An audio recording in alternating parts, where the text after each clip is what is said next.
Jæja, Viktor. 2-0 sigur á beininu. Já. Þetta var hörkuleikur. Já, mjög. Það var mjög erfiður og mikið skauta. Já, Bæði liðin börðust mjög hart. Já, maður sá það hann í leiknum og þú lést svolítið mikið að finna fyrir þér. Já, maður reynir. Er þetta eitthvað sem við höfum eftir að sjá meira í vetur? Vonandi. Er það ekki? Jú. Nú hefur þetta verið þetta hefur nú ekki alltaf verið svona í vetur af því að við unnið Björnin með 0. Nei, við hefum ekki unnið Björnin bara með 0 held ég heilengi. Þetta hefur bara ekki gerst lengi. Hvernig, hvað er það sem breytist? Nú spiluðu leiku daginn að þessum leikur fór bara 10-0 og svo núna vinniði hérna 2-0.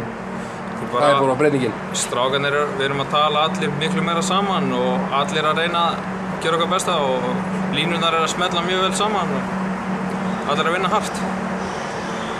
Menn eru aggressívar að mæta á æfingar og svona?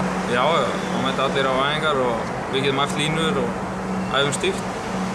Hvernig er næsti leikur hjá okkur? Hann er einhvern veginn í desember? Já, 10. desember. Á móti hverju? Esinni held ég.